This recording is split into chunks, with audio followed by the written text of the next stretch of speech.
San Francisco 49ers are flying high on this well-deserved rest day, with the whole world remembering how good this 49ers team really is, and have to do it, of course, without CMC. That makes it a touch more meaningful, more challenging, so therefore more rewarding. The best roster in football is apparently not quite full yet, as according to Bleacher Report, I'm going to tell you who just got linked with the 49ers and whether or not I think this is a realistic. Plus, later in the show, I have game balls, game day winners and losers, some crazy stats, and more. If you're new here, I'm Nate. Love talking the 49ers. Please consider a like and sub. Well, the headline is this. The San Francisco 49ers were linked by the Bleacher Report to pick up free agent guard Max Garcia. And he can play both sides at guard, and he can play center. But honestly, I want to be honest with you guys. Like, the way this was spoken to me, according to the Sporting News, was that this was a link-up. I'm not so sure this is a link-up as much as it's the Bleacher Report trying to say, here's a move the 49ers could make and a guy who's actually available. Either way, I'm going to entertain it for 60 seconds because I do think it's an interesting take, and I'll tell you what I think, whether or not I think it's actually going to play out for the 49ers, if it's realistic, whatever, if it's even a good idea. But basically, the idea, according to the Bleacher Report, is that he would add depth throughout the John Feliciano injured reserve designation. So for that period of time while he's on IR, this would be a depth guy you throw into the roster to help you out. Now, he was originally drafted by the Denver Broncos in 2015 and played a small but legitimate role with Peyton Manning and company to a Super Bowl victory. Peyton Manning rode onto that Bronco off into the sunset, and then the Denver Broncos continued on with him as a starter in the next regime, which did not go so well for the Denver Broncos, and they haven't recovered since. But he started 5 games his rookie season, the season that they won the Super Bowl. Then the following season, he's a starting left guard all season long, plays every single snap of the entire season, super healthy, only allows 3 sacks, only gets called for a hold twice all season long. Then the following season after that, so this is now his 3rd season in the NFL, he has a similar situation, starting every single game, has only 4 sacks that season, and gets called for a hold only once. So very disciplined and pretty darn impressive. Not the best guy on the football field or anything, but good. Now from there, he became a backup, did an ACL, and then spent the next 5 years basically as a journeyman backup / practice squad guy. He's available, technically speaking, according to Bleacher Report. I agree with them that he's available. But do you see him beating out Burford, Barch, Zakel if the guy just isn't the same since he tore his ACL? I don't. That's my honest opinion. That's where I'm at. Now, comment below. I got an interesting one for you today. I was going to say give out a game ball. And then I was like, no, we got to do at least one on each side of we got to give one defense, one offense. But then even that is like almost entirely picks itself. So I'm going to ask you to do 3 game balls. All right. I'm giving you 3 game balls. Who are you giving your game balls out to? I've got Fred Warner on the defensive side. Absolutely. No question. No hesitation in my mind. On the offensive side, I have, of course, Jordan Mason, JP Mason, first game out there. And then, of course, number 3 for me, after last night's game, and because of the special circumstances, first ever NFL game, Dominic Puni.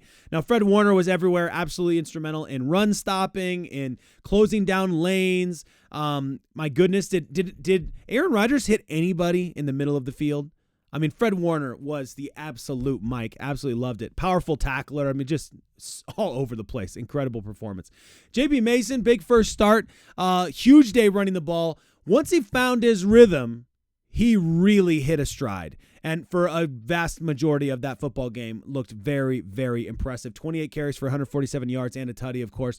Dominic Puni, first ever game in the NFL, and he starts and was absolutely immense.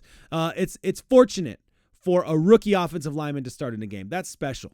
For a rookie draft pick of any caliber to be able to start is special. You should be proud of that. But then to go out there and do what you just did, Dominic Puni, congratulations. Hats off to you.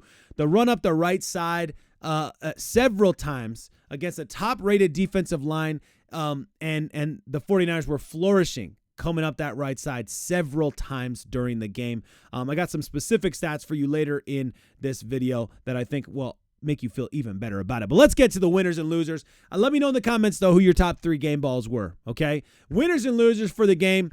I'm looking heavy on the 49ers roster today. I'm not doing any winners and losers for the Jets. They were the losers, obviously, so push them out of the conversation. Who cares? We're not going to see them again the rest of the season. That's over. That's done with. They're not going to be anywhere in the postseason that's going to matter to us, so forget about it. Now, on the winners and losers side, looking at the 49ers, we're seeing a lot of winners, all right? This was a fantastic display by the San Francisco 49ers special, and, of course, got to talk about the number one winner setting the tone from the outset, the Fred Warner 54. My goodness, absolutely incredible. Not going to continue talking about him only because I've already talked about him, and I could spend the entire video talking about him, and this would be a 25-minute video, and I still be talking about the Fred Warner, my word. Moving on, though, the next big winner, and I got this one. I think it was a Niners Wire article. I saw this one. I was like, yep, that's a good call out, which is run stopping. Run stopping. The 49ers, I got Malik Collins in there. That's why this picture's here, because it's the only picture the 49ers took that had Malik Collins in it. But Malik Collins, there he is, my man. Goodness. And he's not the only reason that the 49ers stopped the run. I want to be clear about that. That whole defensive line did an incredible job stopping the run. Collapsing the pocket at times. Would love to see a few more QB pressures, let's say. Would also love to see some holding calls. My goodness. But I'll not worry about that this exact second right now. Huge issue going into the season. Let's remember what we were going into the season saying. Huge issue. What is up with this 49ers team, and why can't they stop the run? So when you see the week one matchup and you see Breece Hall and you see Aaron Rodgers and you think, boy, that's tricky. It's one thing to have to stop a very, very good running back when, he's the guy. Then you add on that you have a Hall of Fame caliber quarterback who's out there who's also, going to be slinging the ball. And you can't just play the defense against the run. You have to play both sides of it. And for the 49ers to go out there and to play as well as they did, my goodness, hats off to the 49ers. That was an incredible performance. Malik Collins had a couple big run stops there. Had the fumble recovery. Yes, fumble recovery. I'm like on the top of my head here. I'm still trying to remember from last night. Fumble recovery. That was also incredible. So all of the question marks coming into the season to go out there and make a real statement. This team can stop the run. Let's go. They got to do it more than once in a season, but I'm not going to come off the high on that one. Let's just be happy with it because that was truly, truly special. All right. The next winner, the offensive line. I'm going to give credit to the whole offensive line. I know that not everybody was perfect, but when you look at the top-rated guys from PFF, a good chunk of them are coming from the offensive line, which is something to give fair credit to, okay? Trent Williams looked fantastic. There was concern, of course, about whether or not he was going to come in there and look a little rusty, look a little tired. He had to go out and get an IV at one point. He was a little dehydrated, but every snap he was in there was absolutely incredible. Played every snap up until, fourth quarter, somewhere around there. And he looked fantastic, did an excellent job allowing I think it was 0 pressures, actually, now I'm thinking about it. I didn't write that stat down. I should have written that one down. Dominic Puni, as I mentioned also earlier, looked great. Have some stats on him later in that crazy stats zone. So many crazy stats I can't wait to get to. Banks left a little bit to be desired at times. Burford, when he came in, did a good job. But Banks is in a contract year, so I'm confident we're going to see the best that we get out of Banks this season. We're going to see whether or not he deserves the payday, and he's going to go out there and he's going to earn it, and I think that's going to be good overall for the offensive line. Doesn't hurt to have Hall of Fame left tackle standing right next to you, to be fair. But I think Dominic Puni looks fantastic. McKivitz had a couple little issues there maybe that we weren't really happy about, but overall, in terms of running the ball, this offensive line, plus tight ends, plus fullback, and at times running back, did an excellent job blocking. Yeah. Anyway, forget about what I said there, but did an excellent job blocking, and I'll give credit to the entire offensive line for going out there and dispelling all of the fears that everybody had after last season. Hey, don't forget, they can still do some stuff, all right? They're not perfect, but goodness, they did a pretty dang good job. So I'll give them a winner there. I'll give Jake Moody I'll give special teams as a whole. I'll call them winners on the night. Jake Moody going for six for six, contributing 18 points to the team. Maybe not how you want to draw it up. Maybe you'd rather say, hey, I wish we didn't have to kick so many field goals. I get that feeling, all right? I remember when Justin Tucker set that record and had a million kicks and they didn't score a single TD in the entire game, but they won. And it's like, oh, that's amazing. And that also kind of sucks at the same time. I get that argument, but at the end of the day, what matters is the bottom line. And I'm not going to complain that the 49ers put up 32 points. And I'm not going to complain that they did it against the New York Jets. And I'm not going to complain that they had a Monday Night Football win to open the season against a team that looked very, very scary on paper. And we found them out. They found themselves out in a way too. Jacob Cowling, while we're talking about special teams and victories, Jacob Cowling looked pretty well over there when he was receiving punts. Not all the time, but when he did pretty well. I thought that there were a couple times that he was receiving a punt, similar we saw in preseason as well, where he was still moving because the ball was moving and he was getting in position and still able to manage to catch it. There were also a couple times there where he did not call for the fair catch. He caught the ball. His mind wasn't ahead of what he was doing. He's got his first principles, catch the ball, second principle, run the ball. And sometimes that's really tricky for players. So for a rookie to go out there and have that kind of confidence in their first ever NFL game, that was special to me. I think that was impressive, and I want to give him credit for that one as well. Skill positions. I threw Deebo on there because he's a skill position guy, skill position master. But, credit to the skill positions out there. Credit to all of the guys out there catching the ball at times with this football team. The 49ers are so impossible to predict. They're so hard to scheme against. I can't imagine having to scheme against them. Deebo had some moments that I think he'll look back on with some frustration, but the dude went out there with aggression, violence, and anger, speed. You could tell he always felt like he was one more broken tackle away from a touchdown. Every single time he got tackled, you could see it on his face. He's just one more, and I was in. I love that kind of mentality that you get out of him. Someone on X said it best. I forgot what it was. You'll remember what play I'm talking about when you hear it, but it was like the best ever 3-yard tackle for loss that you'll ever see, when he's like, 10, 12 yards in the backfield and he's working his way up and dodging and weaving and working his way and breaking tackles just to get to a 3-yard loss on the play, which was just crazy. Juwan Jennings was also excellent. Want to give him credit out there. Caught every single ball that came his way.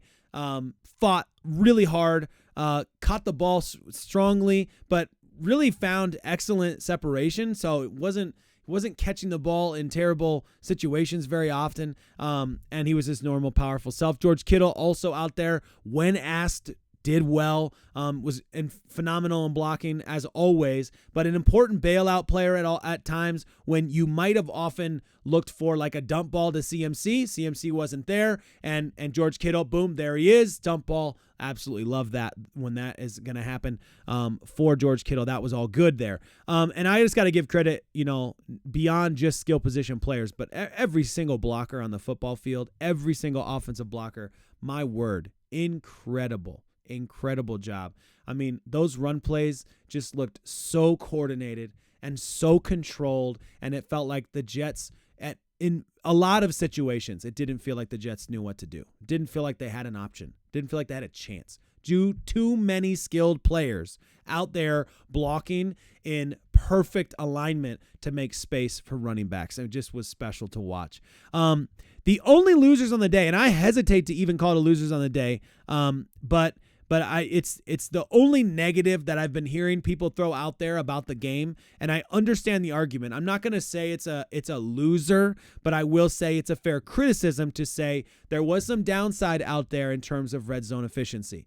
The red zone efficiency, first of all, the red zone efficiency was actually worse for the 49ers than it was for the New York Jets, which makes a lot of sense. Look how much time the 49ers had the ball and how many TDs they did not score. But this play right here probably makes that big change if Brandon Aiyuk catches this football, and we're going to call that rusty Brandon Aiyuk, and we're not going to worry too much about it. I'm not going to fret over it. I'm not going to freak out about it. I'm not going to say $120 million player, what?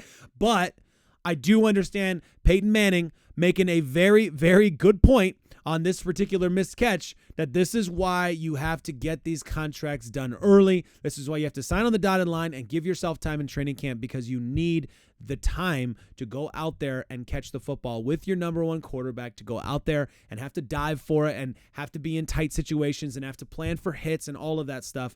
You just can't get in your backyard. That being said, I don't want to say anything more about that. I mean, guys drop balls from time to time. That's a part of the game, and this is a catch that Brandon Aiyuk last season makes 99 out of 100 times, if not 999 out of 1,000. And I just feel like, Brock Purdy, the only disappointment is for Brock Purdy, really, that it was such an incredible pass. It deserved a touchdown. It deserved 6 points. It deserved the stat line for Brock Purdy, if you care about stat lines. But overall, the general, downside that 49ers faithful is out there talking about, saying that the red zone efficiency was not good enough, I respect that opinion.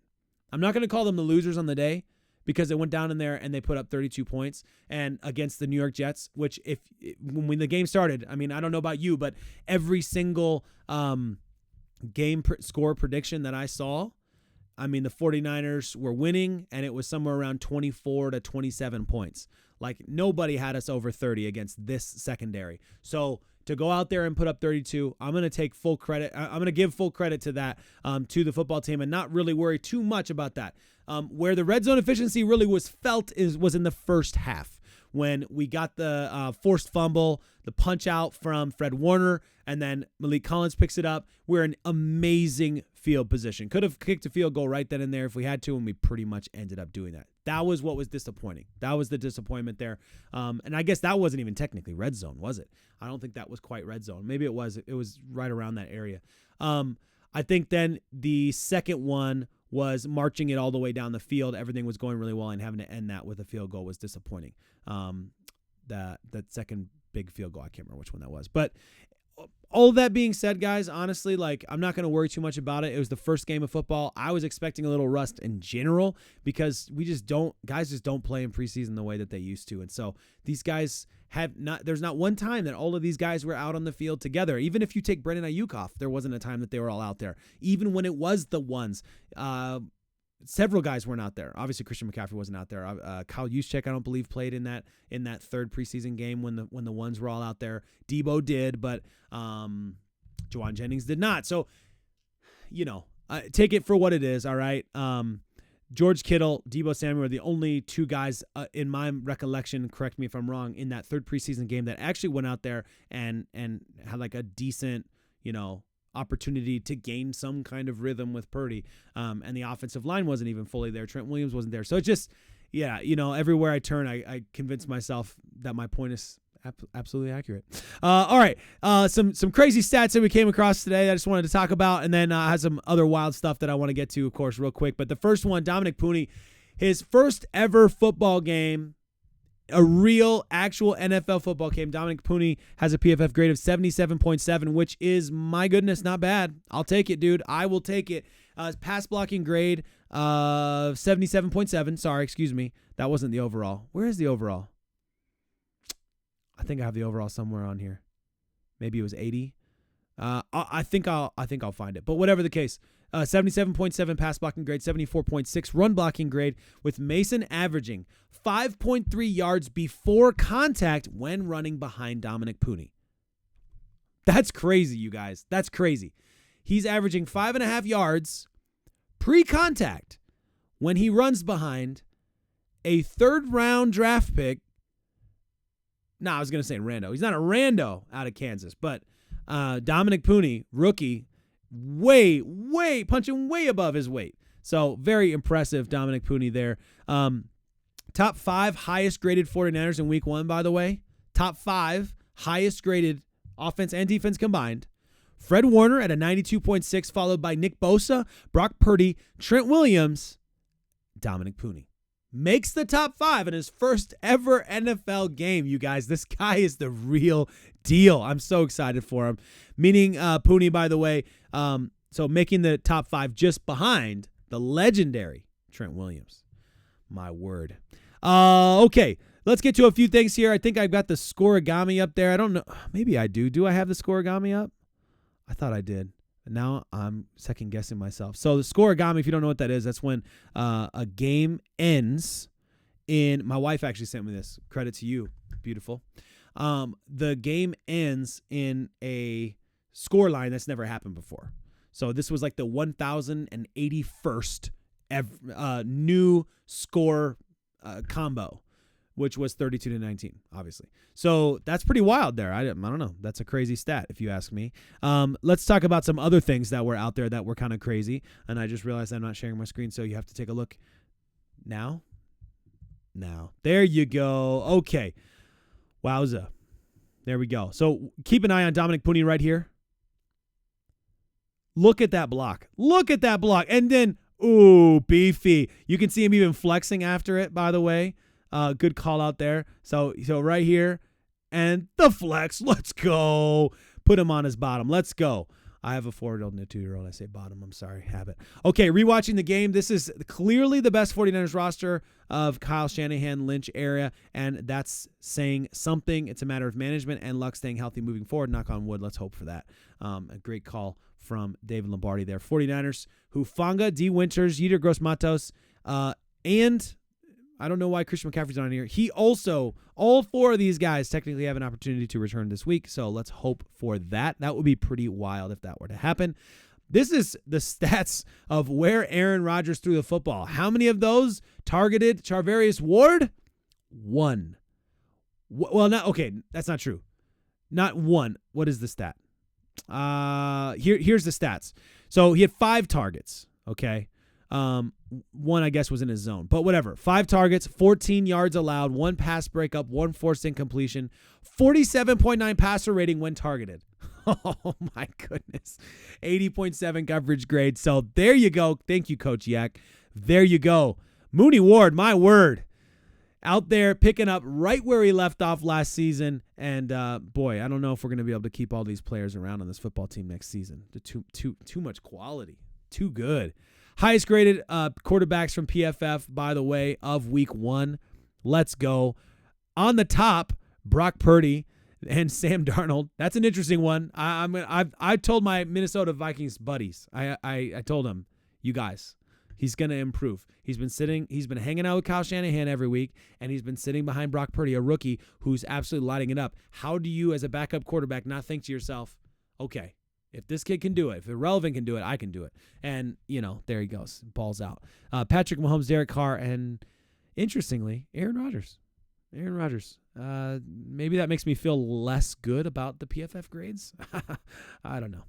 Okay. Last one here. I give Colton McKivitz a lot more negatives than I give him positives. So I want to give him a positive when I see one here. This from Brad. My goodness, SF Niners. This is an extremely impressive rep from 49ers Colton McKivitz, tasked with reaching the 6T, which is very hard. Not only does he win, but he shoves 99 into 56, who would have obliterated Deebo, takes both to the ground. So you can see him right here. Colton McKivitz, keep your eye on him as this play develops. Starts off with that block, okay. Yep. Then knocks him into 56, and now you watch it back, and you see how important that actually was. Oh, come on. There you go. See him there? That's a great first move. So that's a good call out from Brad there. My goodness. All right. So give him credit where credit's due. And on a play that actually mattered, all of them mattered, but on a play that really mattered with the touchdown, that was awesome. Look, holy smokes, we went really long on this video. I did not realize we were going this long. If you made it here, you're legendary status. You know who you are. Okay. 5 days. 5 days until we play the Minnesota Vikings, until we play the second highest PFF passer rating in Sam Darnold. It's going to be an interesting game. I'm looking forward to it, and I'm hoping it's not a trap game. Like everyone keeps calling it a trap game. Let's not call it a trap game. Don't put that mindset into our heads. This team is way too good for trap games. Let's go absolutely destroy this week, and I'm looking forward to making videos and keeping you informed and just talking with you and joining you in the comments every single day. Make sure you're subbed up. Don't miss out on all the action, all the fun, and like the video if you don't mind. If you're watching by this point, you should have liked the videos. My goodness, you must like the video. You're crazy if you don't like the video and you've been watching this long. As always, faithful, what a time to be alive.